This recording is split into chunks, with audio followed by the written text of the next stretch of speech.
and welcome our respected principal, Father Robin, teachers, and of course our starring participants and students. Today we are having brilliant students who will compete in this debate competition and share their views about the given topic: should countries prioritize military over healthcare? We are having Father Robin, who will be the moderator of today's debate. There will be two teams, one for supporting military over healthcare and another supporting healthcare over military. Let me introduce the members of both teams. As I call out the names, please stand. Members of the motion supporting military over healthcare: Shreya Kalyani, Tanishi Agarwal, Meet Jorkare, Kaustubh Mishra. Members, the motion of supporting healthcare over military: Prachi Kumar, Prajakta Kartikar, Smith Shah, Pranay Naravare. Now, let me read out the rules given to the participants, and the participants are requested to follow the rules and regulations. As I mentioned earlier, the topic of today's debate is: should countries prioritize military over healthcare? One team will be speaking for supporting military over healthcare and the another supporting healthcare over military. Each team will be given 15 minutes for their presentation. A warning bell will be rung after 12 minutes and final bell will be rung at 15 minutes. 15 minutes will be given for discussion between the teams and another 15 minutes are allotted for the discussion between teams and audience. The best team and the best debater will be selected based on votes. The best team voting shall be done based on the clarity of thought and the way of presentation. Best debater shall be elected based on the pronunciation, voice modulation, expression, and the ability to ask questions and answer arguments. Now, I request Team 1, the team supporting military over healthcare motion, for the presentation.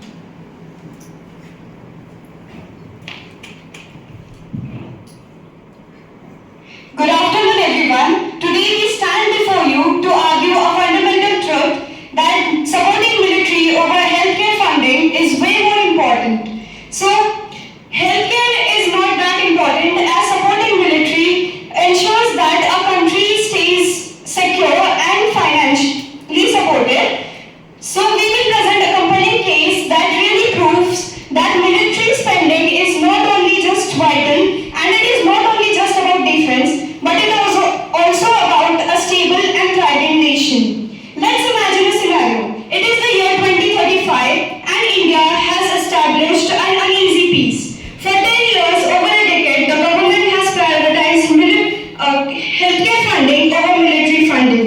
But here's the thing, the defense budgets has been slashed and they use outdated weapons. Even though these people live longer life and they have affordable medicines, but here's the thing, one night China launches a surprise invasion. Their forces are equipped with well-edged weapons and cyber warfare systems. They overrun the borders in just a few hours. And the hospitals, once a symbol of progress, and now overwhelmed, not by the deceased, but by the wounded.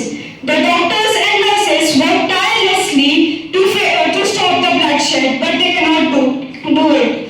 India asked for help to other nations, but a country which did not spend in its own defense is not helped by other nations, as the other nations do not want to spend their military on and they don't want to waste it. And the government of India tries to scramble citizens and let them prepare for war and weapons, but without proper practice, it is of no use. So within a few weeks, India has to surrender. Now the hospital stands empty, not because disease has been eradicated, but because there are no citizens left to treat. So the lesson it is that a nation that cannot defend itself is not spending money on military, will not live long enough to provide for its citizens. Before healthcare and education, a nation must ensure its survival. A weak military invites invasions and destructions which further lead to healthcare burdens over countries. Even during the disasters and pandemics, it is the military that provides support and transport vaccines and ensures stability. Even the Indian Army earthquake relief and the US military's hurricane response shows that healthcare realizes on military as well. So military is not a competitor to healthcare, it is the very foundation that allows healthcare to function. For those who believe that military spending is excessive, I ask this: what good is a free hospital if the people of its nation are not free? What is the value of a good doctor if they do not have a safe place to practice? So the answer is clear to you. Thank you.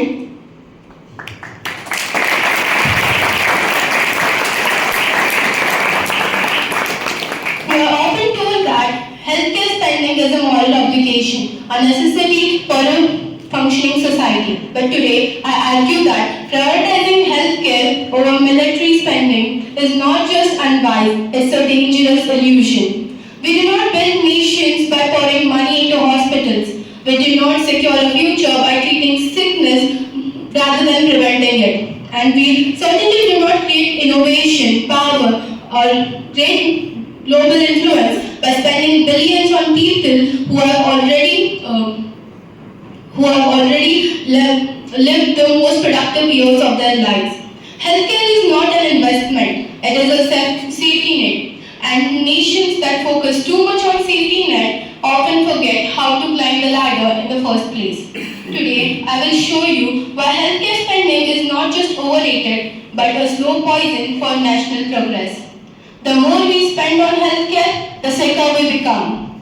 It sounds counterintuitive, doesn't it? But look around. The nations that spend most on healthcare are not the healthiest nations.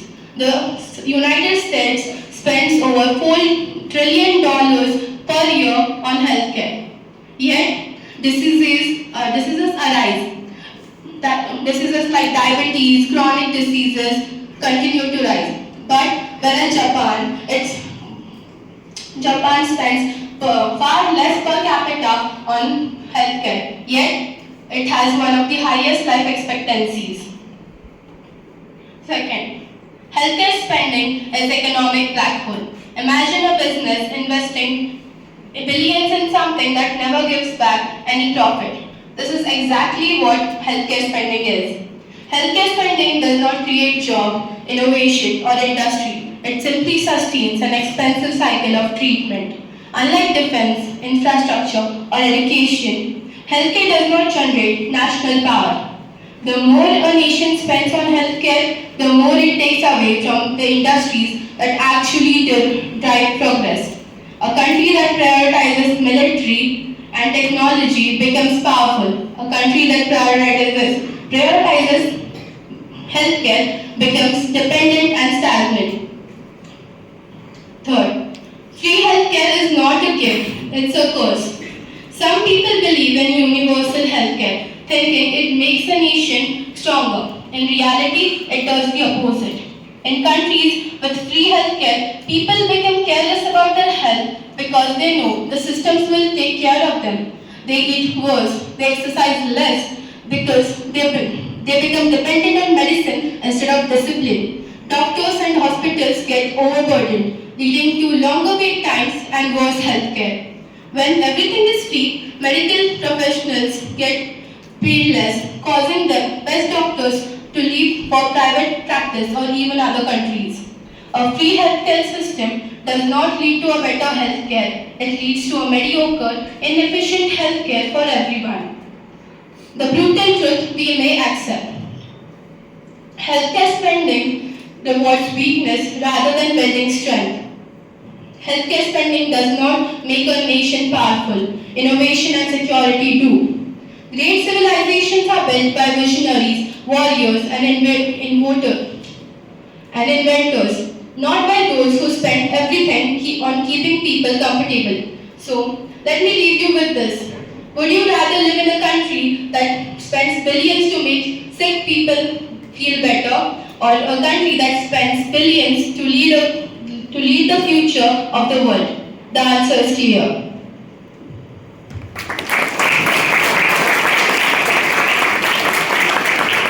Numbers don't lie. So let's take a look at the hard facts that prove why military spending isn't just important, it's absolutely essential for a nation's survival. First, global military spending versus healthcare spending. In the financial year 2023-2024, global military spending was $2.2 trillion, out of which the US spent the most amount of $877 billion. This amount is larger than the next 10 countries' amount combined. Compare it to the global healthcare spending, which is $2.7 trillion. Even though this amount is bigger than the military spending, it has failed to prevent economic downturns, international conflicts. Second, the reality of a national priority. Countries like China and USA has increased their military budget and this budget is more than their healthcare budget. Why? Because they know that military is more important, and if there is no good strong military, then there would be no one left to recover and help for healthcare. History is not shaped by medicine; it is shaped by war. From the dawn of civilization, power has belonged to those who can defend, conquer, and dominate, not those who have invested in healthcare and medicine. No nation, no civilization, or no empire in history has got stronger when they spent on healthcare, and they only got stronger by one thing: military strength. First, let's examine the brutal roots of history. First, healthcare did not save empires; the military did. The Roman Empire, 27 BC to 476 AD, ruled for over 1,000 years, and when their army weakened, they were demolished. Second, war decided the fate of nations, not medicine. World War I. In 1914 to 1918, over 16 million people died. Global power shifted from the Ottoman Empire to the British Empire. But the healthcare systems did not make the country stronger. The military did, and the country with the bigger military strength won. Then World War II, 1939 to 1945. History's deadliest conflict. Did healthcare protect Europe? No. It was the military strength, nuclear power of European countries that protected the European countries. The Cold War.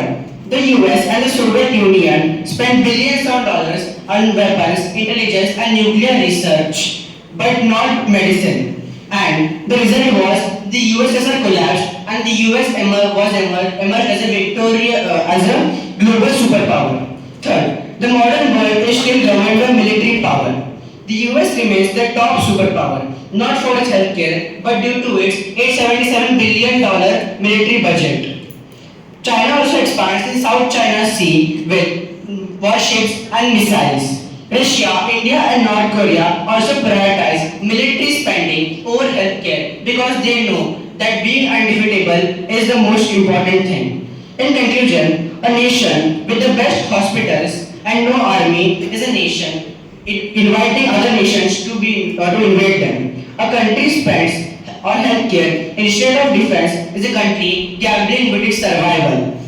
At last, the truth is simple. A hospital can save a life, but a strong army can save an entire nation. If healthcare could protect a nation, Ukraine would be at war. If hospitals could save civilizations, Rome would be still ruling the world. If medicine expenditure was the key to the power, the United States would invest in it more than army. But the history tells us otherwise. The stronger survives.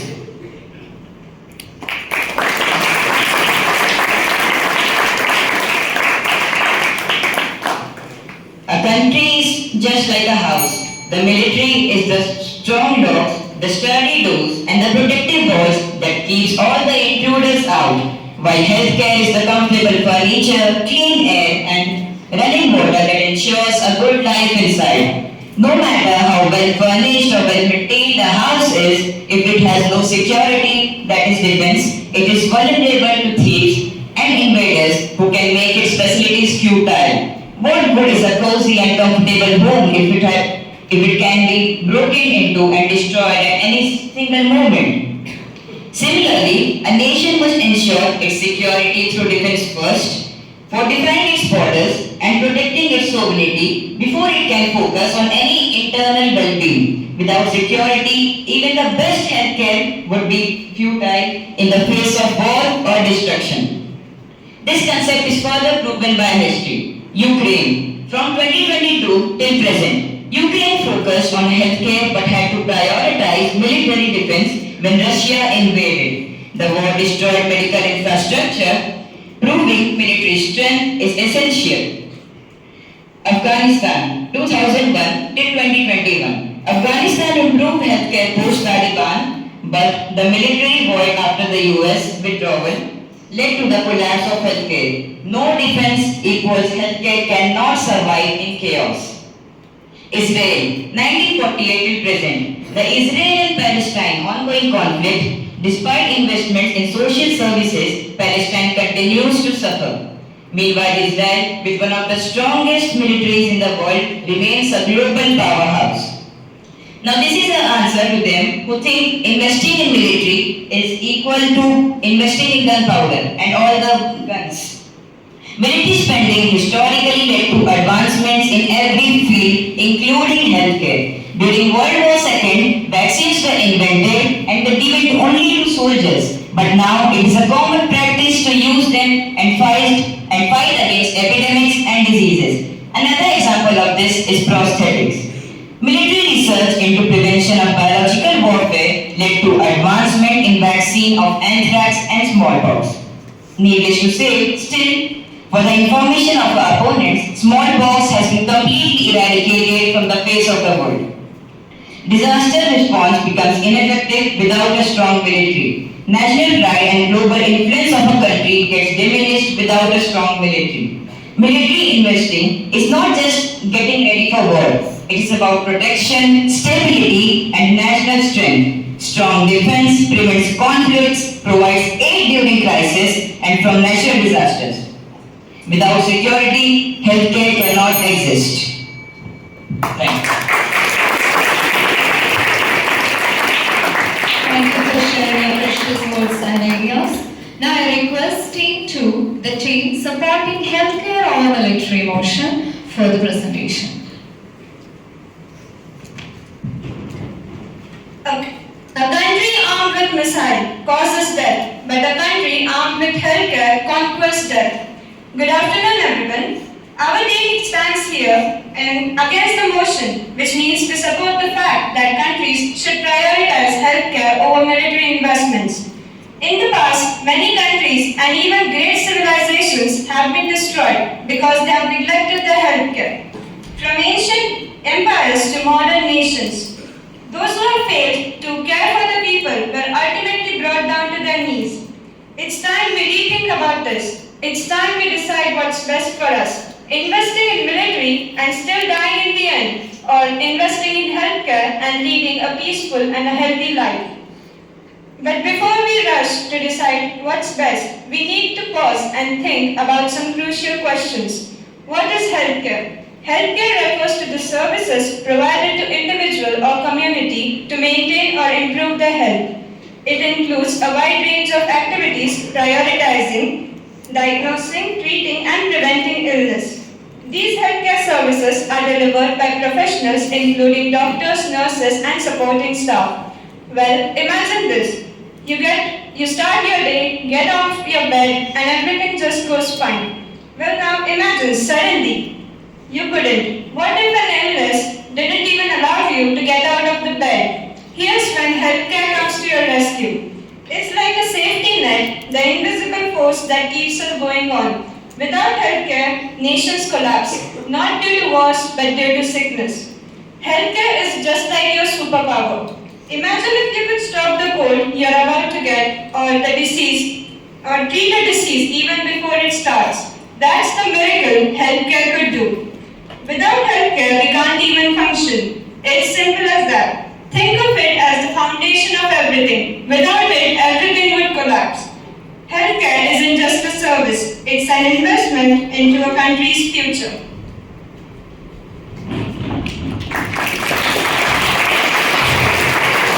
Let's understand what is the importance of healthcare. Healthier population, greater productivity. A nation's overall productivity is closely tied to the health of its population. A well-cared for population is more productive in the workforce. If citizens are healthy, they are able to contribute more to the economy, whether through innovation, manual labor, or intellectual work. Next, preventing diseases and promoting well-being. Healthcare systems help to prevent and treat diseases and reducing the burden of illness that can affect an entire population. With better healthcare, a country can prevent epidemics, ensure longevity, and improve quality of life for its citizens. Long-term cost savings, avoiding the high costs of war.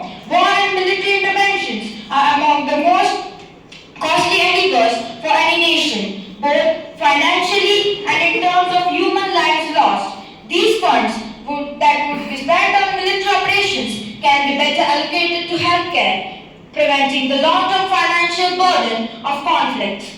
Better management of aging populations. In many countries, citizens are aging, which leads to increased healthcare demands.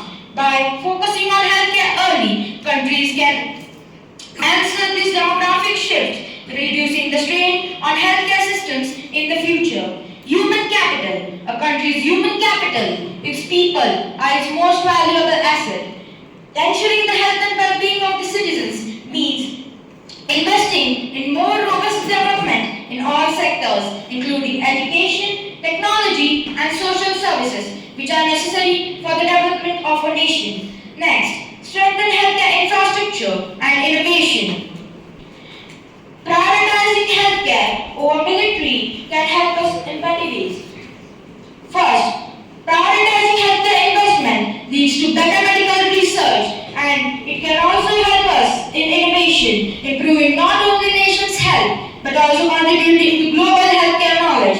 This can result in new treatments, technologies, and medical breakthroughs that benefit people worldwide. Economic stability. Healthcare systems reduce the financial strain on families. Without a functioning healthcare system, the individuals and families may face overwhelming medical bills, which can lead to poverty, loss of income, and economic instability. A strong healthcare system can alleviate this and support a more balanced economy.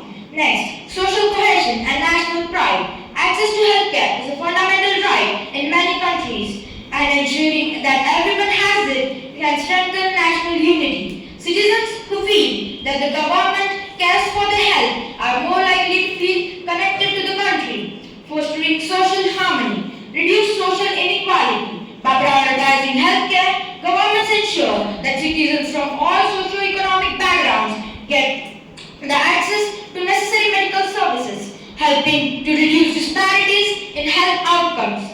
This can improve social stability by ensuring that everyone has a chance to live a happy and a healthy life. Greater global reputation and diplomacy. Soft power through health initiatives. A nation that prioritizes providing medical aid and expertise and vaccines to other countries. This enhances a country's global standing and can lead to better diplomatic relationships. Next, moral responsibility and human rights. Providing healthcare is often seen as a responsibility of the government. A country that invests in the health of its citizens reflects its commitment to human rights and the dignity of its people. Thomas Jefferson, third President of United States, once said, "The care of human life and happiness, and not their destruction, is the first and only legitimate object of the good government." Now, let us look to instances in history showing the negative effects of constant wars and providing too much resources to its military development.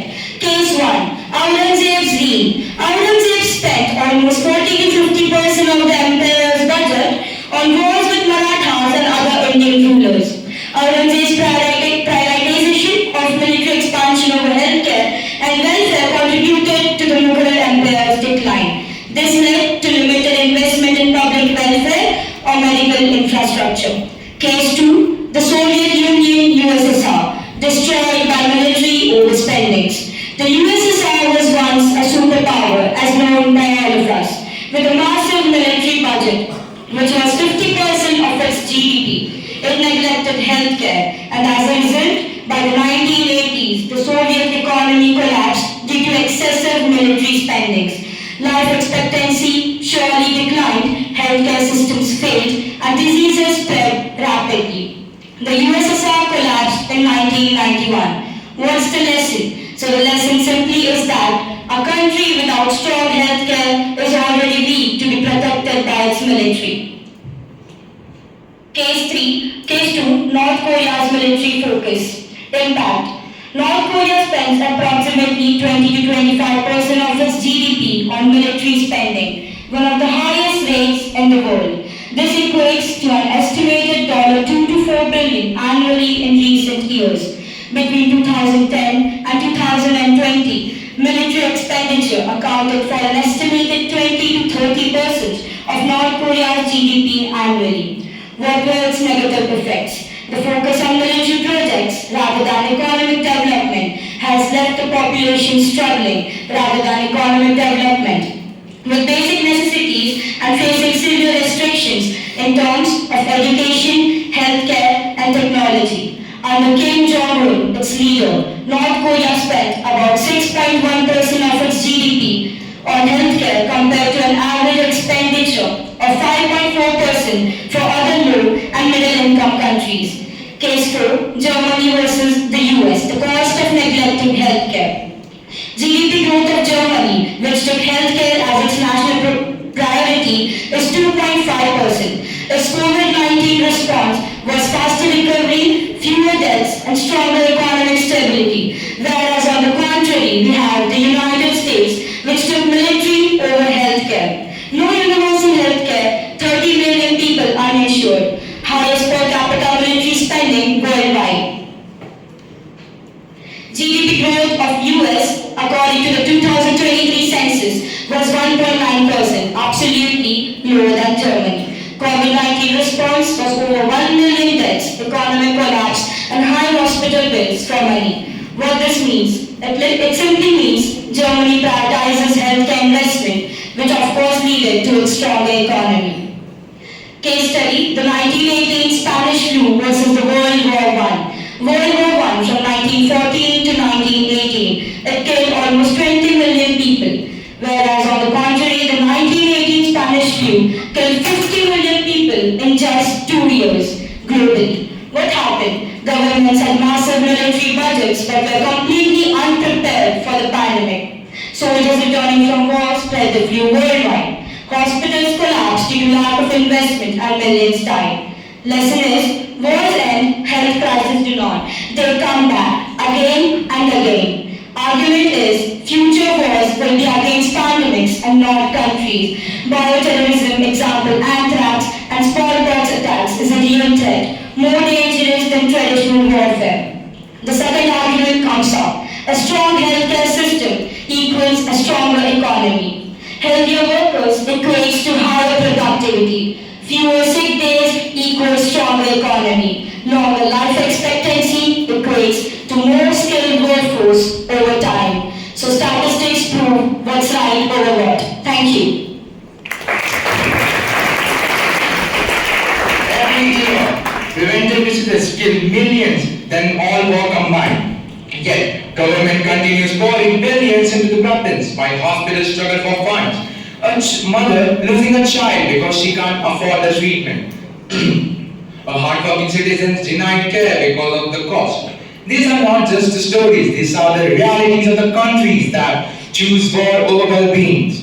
The medical field saves lives and improves the human condition in a direct way. Imagine a world brought down on the knees, not by war, not by military invasion, but by an invisible enemy, a virus like COVID-19. Even the strongest military having country like USA struggled to contain the virus due to the healthcare system. On the other hand, The country like New Zealand with a robust healthcare system and with the swift health measures managed to protect their citizens in a far better way. A nation with an advanced weapon but an unhealthy population plagued by diseases, malnutrition and absent medical care. Such a nation can be called strong. Healthcare is not just a service, it is the backbone of a thriving society.